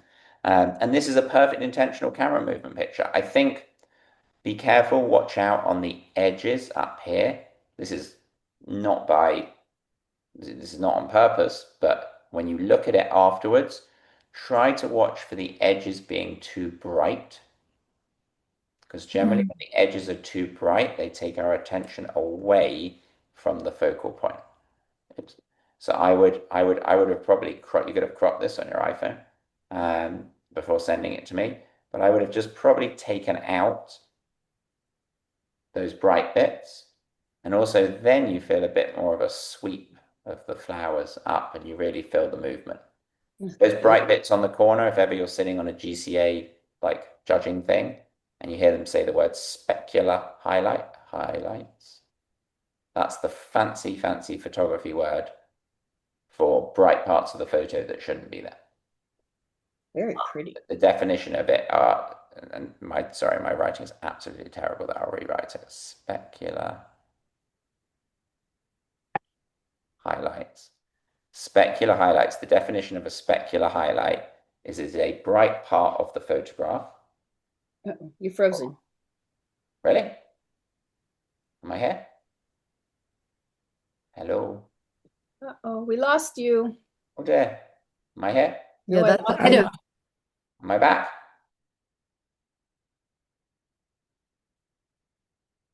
Oh dear. Yikes. Last class, so here we go. yes again. I'm back. Sorry. I don't know what happened. And I was probably talking to myself for a few seconds there, so I'll repeat myself. So a specular highlight is a bright, or the bright part of the photograph, a bright highlight that detracts Can't see from the focal point, that takes your attention away from the main subject. And we generally want to avoid that. Like if I look at, let's find, like Isabella behind her has her bright doorway, that's a specular highlight because that's pulling from my attention away from her face. Like, so that was, so we generally want to, and you see it the most on the outside of the frames. So look out for it. Okay, let me reshare my screen again. Come back to live. Everyone see it okay? Yeah. Yes. Okay, so again here, all I was saying was, and hopefully you'll see the difference here, is that to me has a little bit too much space. Mhm. That's a better crop. It's lovely. Okay, it's really nice. Yeah, and is the person who did this on here today? No? Well, well done, whoever took it, if you're on the recording. Really, really good use of intentional camera movement. Look at this one. Wow. Okay, Cool. it's really cool. So this is not necessarily showing movement in terms of slowing it down. This is what the iPhone does by default, freezing it. You're on a plane that's going at 300 miles an hour, but it looks like the plane is still. Yeah.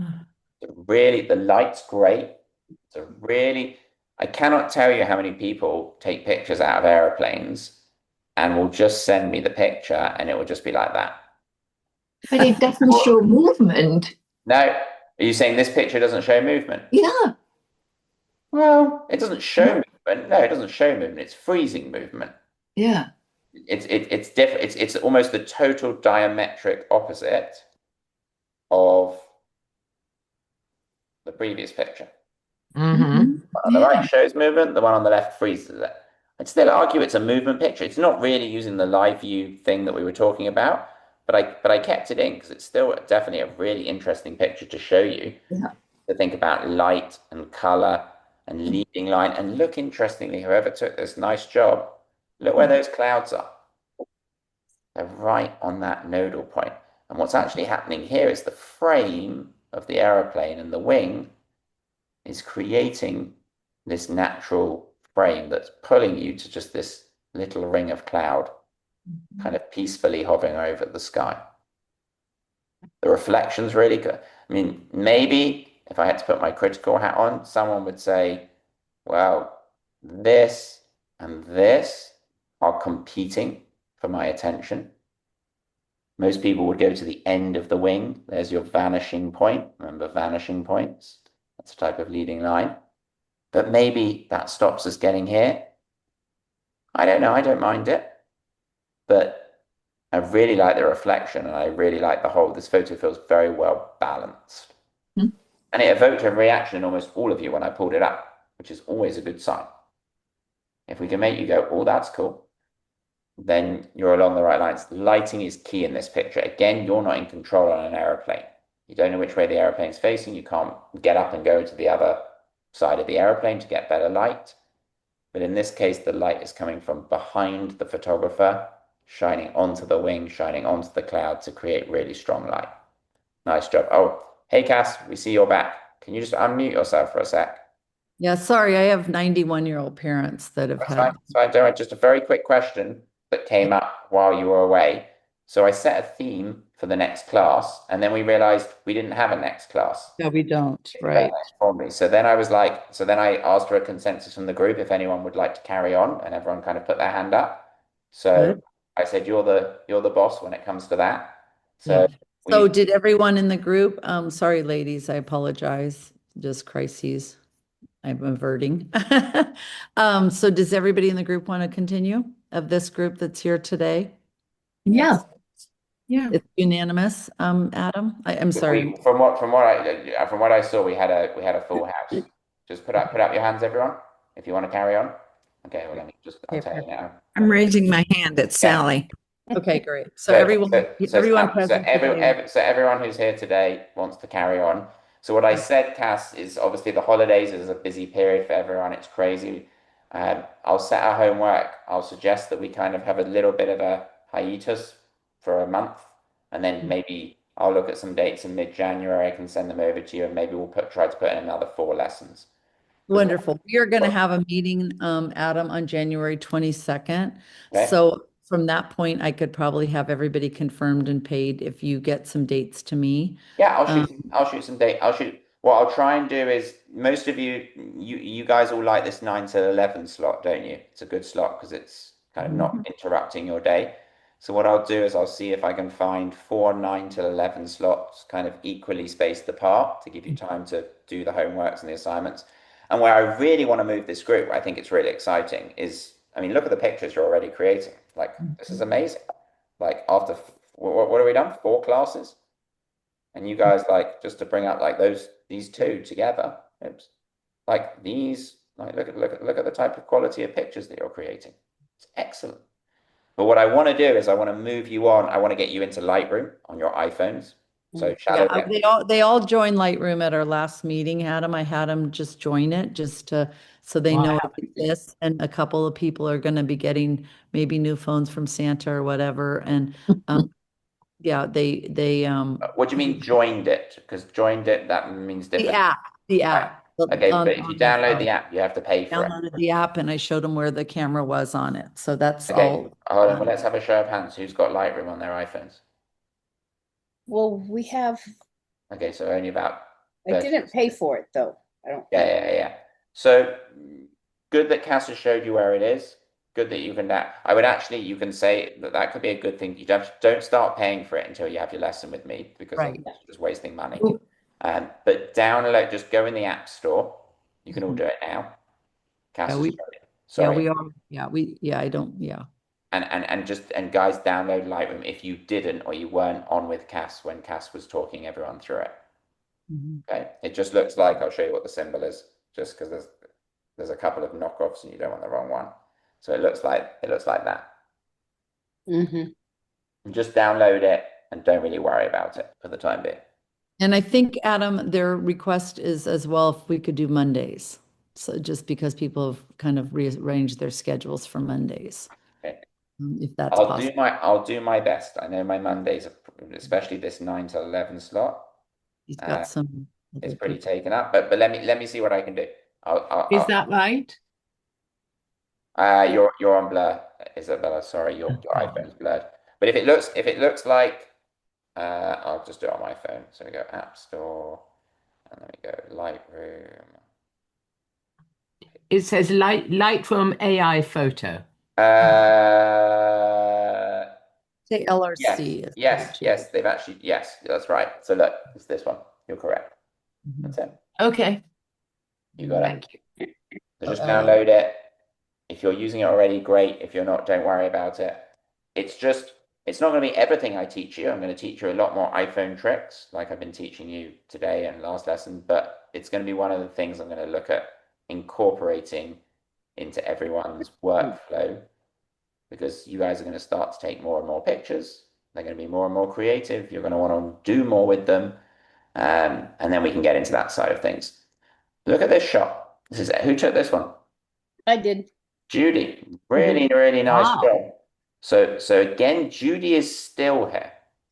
The only thing that is moving is the windmill. So what happens to, like, Cass, why is this shot all of this?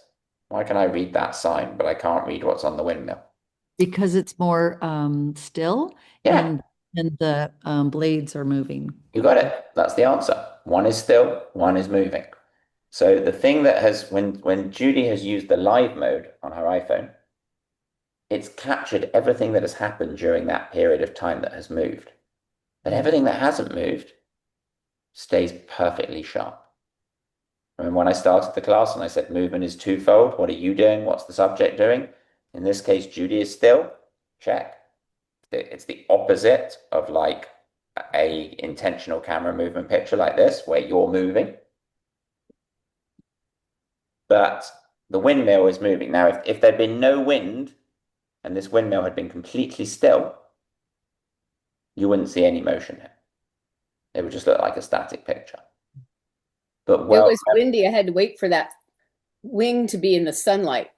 Yeah, it's perfect. Light's coming from behind you. It's a really nice, clean, excellent picture. And you can see patience, Judy. Good patience. Well, thank you. patience and perspective and perseverance and practice. All four. And the 4 piece. She's wearing the peas in that one. Perfect. Really good. I feel like I just saw you drinking your coffee, Cass. I feel like I need to put that on a mug and like just send it out to everyone. The four. There we go. There's your next item to sell. Thank you. Yeah. Well, do you know how many people over the years have said, Adam, put that on a t-shirt, put that on a mug, like just like send it A out to mug would be like, awesome. A mug would be great. Anyway, when I get the time. So this is great, really good. Look at this one. Ooh, nice. This is why I was so impressed when you guys started sending me the pictures. I was like, wow, this for a group that has not had that many classes with me, your photography has come on leaps and bounds. So here, this is an intentional camera movement picture. What direction do you think? How has the photographer, whoever took it, moved their hand? Circles. Circle. Got it. They've just gone like this. They've just made circles. Having the flag now, obviously the flag is also moving because it's blowing in the wind, which is kind of helps to the mystique of the picture. Watch out again, mate. I mean, there's an argument, but I actually think the composition here is pretty good. I cropped it a little bit. What was sent to me originally, I forgot, sorry, that I cropped. So this was what was sent to me originally.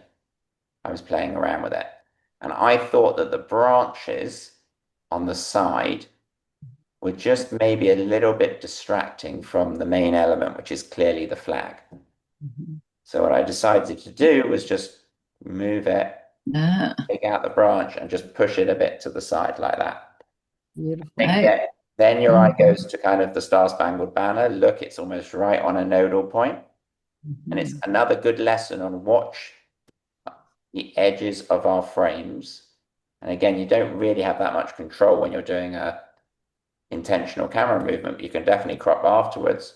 Watch the edges of our frame and avoid them being distracting. But this is excellent. Really very good. Nice job. Look at this one. Again, very abstract scene. This almost looks like a jellyfish at the bottom. I don't know what it is. Who took it? Are you here today? No. Okay. So it's just a picture of a garden bed, but it instantly looks more artistic. We've moved left to right. One thing you could do in this one is you could flip it. Wanted to start to make it really abstract. Oops, it's not my, sorry. But yeah, it's low quality, sorry. But I love how you've got the texture now. That is a specular highlight, that brick white thing.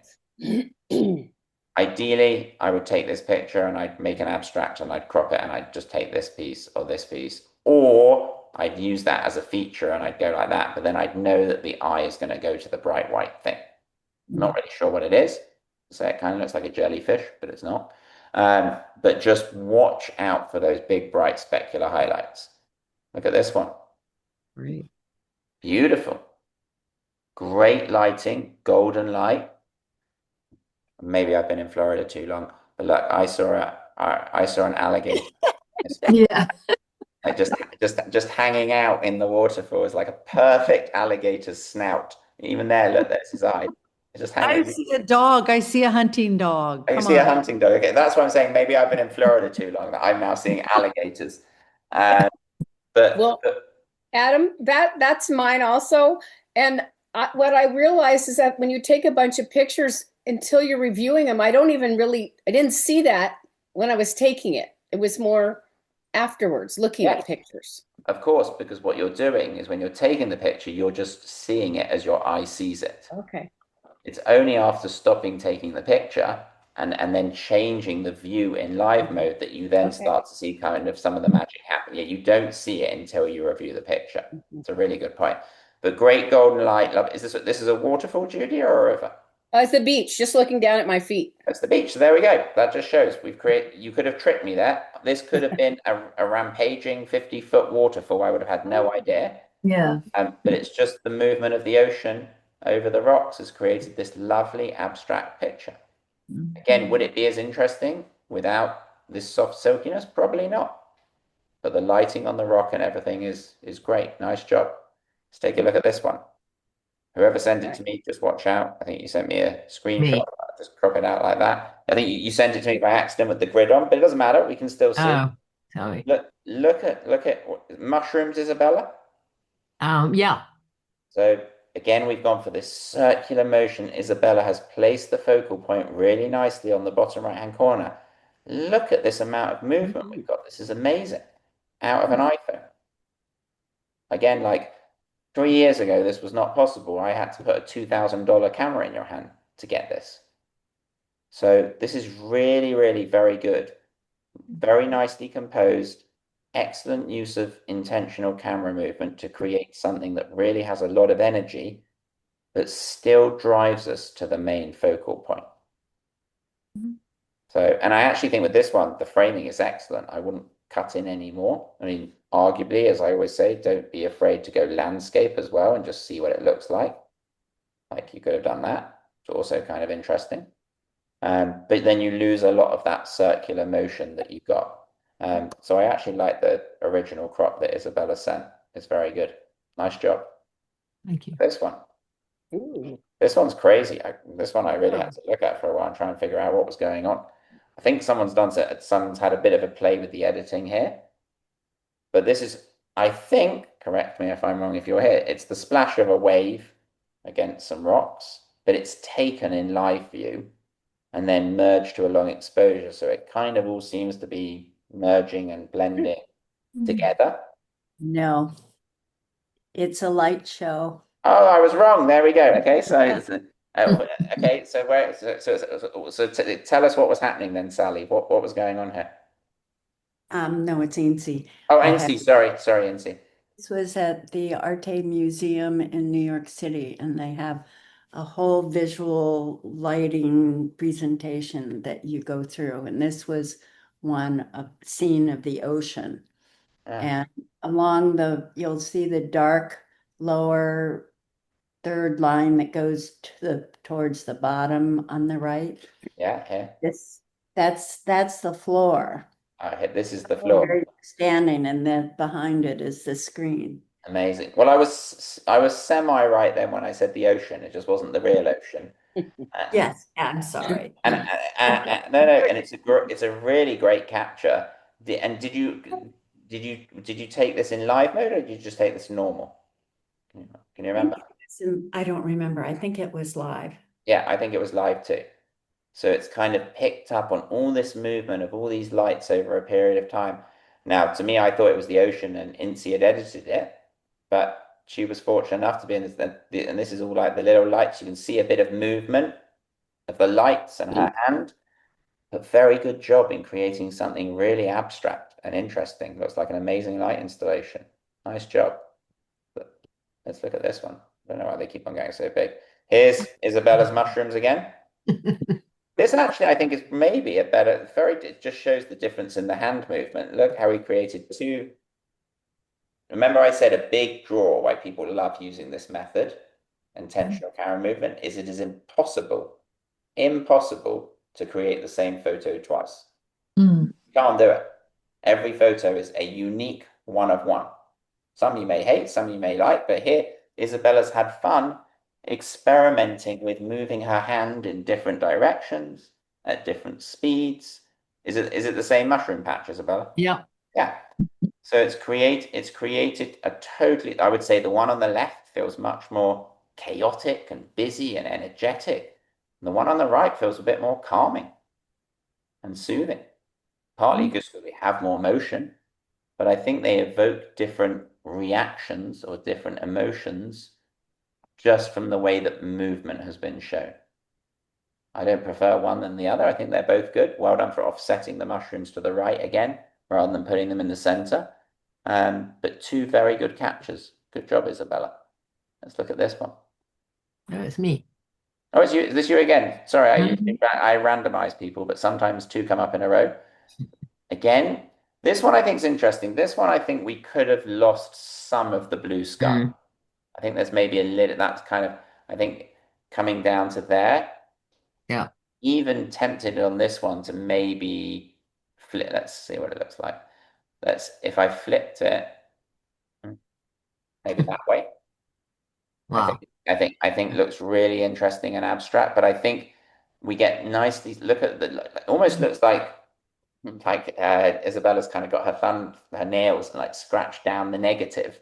Here, look at all these lines. But all of this is great because it adds layer. Is this the reflections of trees? Is that what? Yeah. Yeah.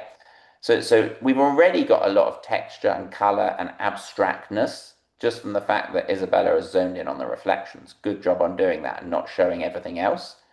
Then when she adds in the movement of her hand, we start to get really artistic. We start to move from like a 5 out of 10 picture to a 9 out of 10 picture. Just because we're layering techniques.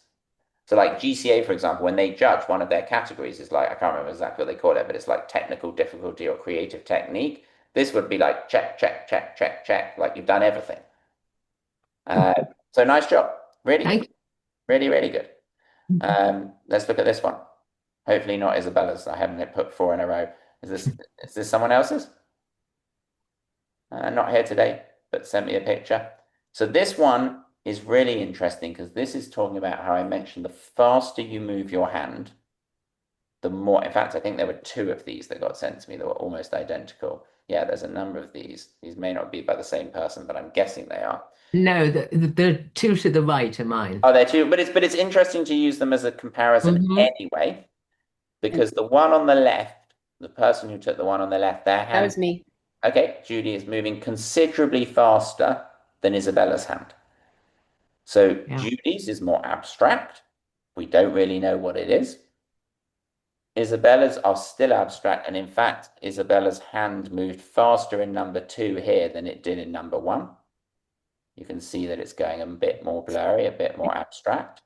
But these 3 are like very good examples to show us how different movements show differently in our final photograph. The faster it should almost be the other way around. I can like put it from, so I'm going to go, so this is from slow to fast, slowest, middle, fastest. All good, all really nice shots. Isabella with this one, is this reflections again? This one's beautiful. It's really nice and abstract. Love the branches like that are growing out from behind. You can't really, or is it just looking up at a tree? Yeah, looking up at a tree. Looking up at a tree, yeah. Very, very nice. It's got a very nice softness to it. I like it. Yeah, it's really nice. Isabella, you've got a nice set there of like between that one and that one. Those two go really nicely with each other as a set. If ever you get the theme of diptych, 2 photos that complement each other, using 2 intentional camera movement pictures could be an idea of something that you and everyone else could incorporate. Thank you. Let's take a look at this one. So this is showing fun picture, really fun picture. Perfectly frozen. Iris, is this your dog? Yeah, yeah. Okay. So Iris has literally got the perfect cat. I love the composition of this one with the dog in the bottom right-hand corner. Excellent like capturing of him. I think we could get, if you wanted to blur the background, now you've got some ideas of how you want to do it. But in this photo, I don't think you necessarily needed to blur the background, especially because your dog is black and white. They really stand out from, if your dog was maybe like a brownie, like the color of the mulch behind or the color of the path, but your dog really pops out, especially because of where you've weighted. Really nice job. You've done what Henri Cartier-Bresson often decides as the decisive moment. You've waited for the dog to be at that point, and you took the picture. He was a very happy dog. I made him run and run and run, and he got treat after treat. There's a good, for those of you on Instagram, there's an account that's followed by like 80 million or 100 million people called Dogs of NYC or Dogs of NY. And it's basically just a man who goes around every day with like a belt with some treats, and he just stops dog owners and he just takes pictures of their dogs and asks them about the dog and the story. And then every day he gets up a different portrait of a dog. It's kind of fun, but good job, Iris. Very nice. Okay, now we know where we are. We're back to the light show. Really, which one do I prefer? I think they're both interesting. Let's have a look. I think I prefer the one on the left. I just like the texture and the detail and the seeing more range of light than the one on the right. The one on the right, again, like, it's very abstract. I have no idea what it is unless we knew. So Both good captures using intentional camera movement very effectively. Same with this one. In fact, I'm going to bring up the couple of water ones I'm going to bring up next to each other. Okay, look at these four. I'll put the two. So let's switch them around this way. Okay. So again, we're going to go here from fast to slow. This is the fastest one, where we've frozen the movement. The bubbles. Well done, whoever took this, nicely leading down to the vanishing point. We're on a nodal again. Then we start to get a bit more abstract. We start zooming more in on the water. We start filling the frame. But we're still showing the motion a little bit. As we get to photo number, I know these are all not taken by the same person, but they're good for me to teach alongside each other. As we get to number 3, then we're really into the I'm using live mode. I'm not moving my hand, but the water and this dam or whatever it is you've taken a picture of is clearly moving, and the wall is not. And then when we get to picture number 4, that's I'm waving my hand around like a crazy person while taking the picture, and created something that is totally abstract. Number 4. It's a really good exemplification of all of you using movement very effectively within the live view mode. This was fun. Whoever sent me this was really where was this with the Garden of New York? Someone here, or are they on the recording? That was the New York Botanical Garden, their train show that they have every year. They make Beautiful. all of these New York City Landmarks. landmarks. All of it's made out of plant material. Wow. Amazing. Beautiful. Yeah. Empire State. Every year, this time of year, Yancy, when is it? This time of year every year? Yeah, it's a Christmas holiday. So this is all made of like twigs and sticks and plants and Yes, every bit of it is plant material. wow. Wow. This would be a really good one, Incy, for intimate landscapes with GCA. Just because you've got the fact that it is a landscape, an intimate landscape, but you're not seeing the horizon. But it's lovely sweeping curve. Well done on the composition. I like the way you got a bit lower, the palm trees, the reflection. It feels very balanced as a photo. So nice job, really good. Doesn't necessarily show movement. Well, I was sort of, I know. But it doesn't matter. It doesn't matter. I kept it in because it was a good photo. So Thank you. Nice job. Look at this one. This one's all about the light and kind of the geometry of it. I think it's just like a patio door and a unit looking out into a backyard. But again, lovely feel and flow and movement. And well done. You guys are all getting really good at putting the subject at that nodal point. Even if you don't think you're doing it, I'm telling you that a lot of you are now doing it subconsciously without necessarily thinking, which is the practice and the perseverance bit. The first set if I took you back and showed you the first set of images we reviewed, you probably would be like, oh, the composition was really bad on those. But you've progressed as a group. Let me just make sure we go past to a point where we're really creating, again, this is not a movement picture, this is a fill the frame picture, but I wanted to keep in everyone who'd sent me a photo. This one, I'd take out that red plant at the end, and I'd probably push it over to this side. I'd even think about maybe tilting the camera a little bit, get a little bit more energy in the frame. Something like that. Oh, yeah. But again, be careful. Look how that left leaf is bright. So over here, somewhat detracting from in here. Gotta look out for that. Just watch out always before you take the picture, just watch the edges of your frame. Look at this one. Whoa.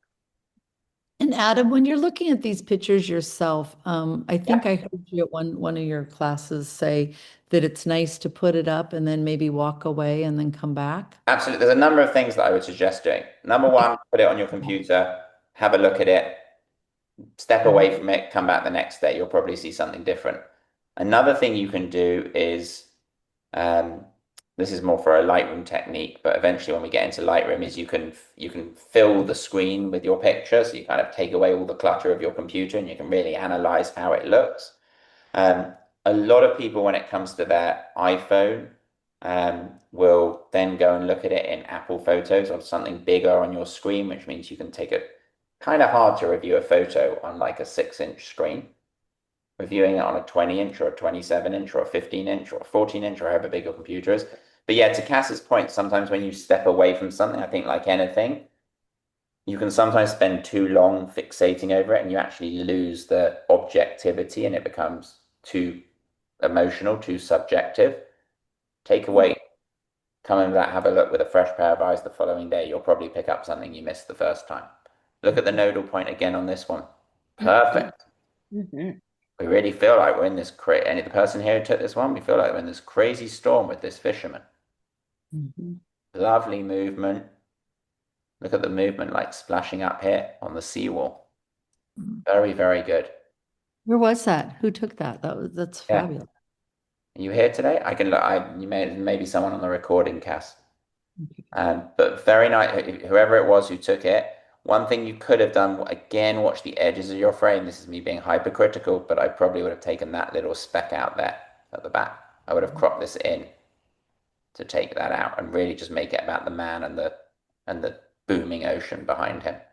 And last but not least, I thought this was a fun Christmassy one to end on. It felt very, very holiday-ish. Is First of all, well done for getting down low, whoever took this picture. Well done for the positioning of the dog, the movement of the snow. A lot of what we've learned today, that portrait mode, the zooming in, the tap to focus, that's all going to help you guys create a photo like this. Now, this one doesn't have a particularly like what Iris is aiming for, a shallow depth of field. This one, we see the trees behind. But I think it works. I think so too. This one almost looks like it's been taken. It hasn't, but it almost looks like it's been taken in that high key mono portrait mode that you're all now going to go and away and practice on, which is why I thought this one was a good one to end the class on. So very, very nice job. Does anyone have, let me just make sure that was the last one, I think it was. Yeah. Does anyone have any questions for me? Let me ask you something just as a broad group. How's the pace been of these 4 classes? Good. Good. Yeah, excellent. Not Very too much nice. information, not too little. No. Good. Because the feedback helps me like become a better teacher. So I think let me have a look at the theme of our homework is obviously it's holidays and there's lots of fun things to photograph, but we're gonna hone in on focus, but primarily by using those 3 techniques that we covered in the first hour of today's class. Creating shallow depth of fields, great with holiday lights, by the way, to do this. If you have something and there's a load of holiday lights behind you at nighttime, this works really well because the holiday lights just go all like blurry and bokeh and magical and mystical and glistening and lovely. So have a practice with that. I will shoot Cass over some dates. In fact, actually, while I've got a captive audience, let me just have a quick look and even let me look at my calendar. This is good because it's a majority of students. So that's Yeah, great. so let's have a look because then we can take out some of the legwork here. Okay, so hold on. Yes, you're asking for the day that everyone wants, Mondays. So I have no Mondays 9 to 11 in January. All taken. So I could do.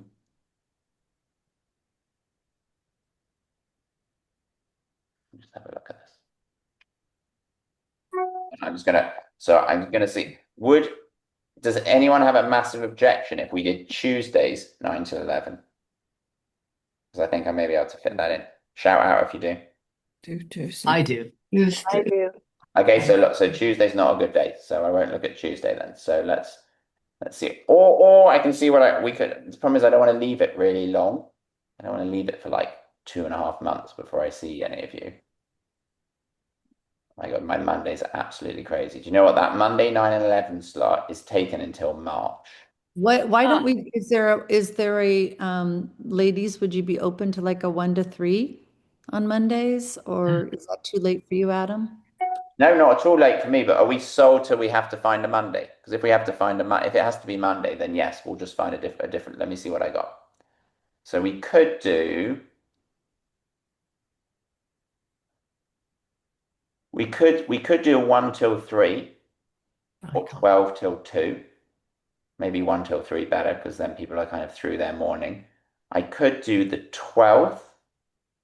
Okay, so is that gonna work then? Hold on, just let it, I could do like the 12th, the 26th. I could basically space things out 2 weeks apart, 1 till 3.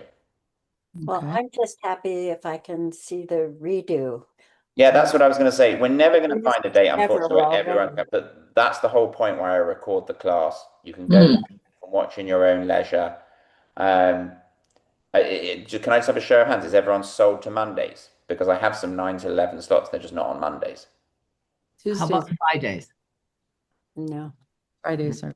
Most people don't like Friday because they're away for the weekend or they're going No. away or they're thinking about it. For me. So Holden, how about provisionally? I'm going to write this down. How about I'm going to just throw out some dates here. So we can do Jan 12th. We'll do all 1 p.m. to 3 p.m. PST. Would that be Mondays? Yes, that's a Monday. That's keeping it. That's to keep on the Mondays. So we could do Jan 12th. We could then do I want to space them out a little bit to give it. Then we could do Jan 26th. It's 2 weeks later. Mhm. Then I could do 2 weeks after that. I can do that time. So that's Feb 9th. And then what's 2 weeks after that? Yeah, perfect. And then Feb 23rd, 223. So that's Jan 12th, Jan 26th. It's all Mondays. Feb 9th, Feb 23rd, 1 p.m. till 3 p.m. PST. How's that for everyone? I'll just watch the redo. Okay. Hopefully that satisfies most of the group, Cass. Yes. Good. I'll put that in an email, and then, in fact, what I'll do is when I send out the recording to everyone today, I'll send out the recording. I'll say, here are the proposed dates. Cass will obviously be on the email. If you guys would be so kind as just to reply to the email and just say, yes, we'd like to attend, and do it this week if you can, just so I can start collecting, because I'm going to hold those Okay, dates. so Adam, those are 4 classes instead of 3. Oh, we can just do 3. Be serious. I don't know if that makes any difference to, I'd love to secure you for everyone, but I want to make sure. I feel like there's definitely 4 sessions here that we've got plenty to learn about. I would recommend 4, which The I think amount would be different for everyone, so I just want to make sure that, they know it's different. Question. Okay. Great Mondays 1 to 3. How is everyone out of interest on Wednesdays 9 to 11 or not? Not yet. Okay. I can't. No. Okay. Not for me. Okay. So we'll stick with it, Isabella. If you need help, you'll have the recording if you can't. But hopefully, but what I'll ask is when I send the recording out, I'll send it out tonight.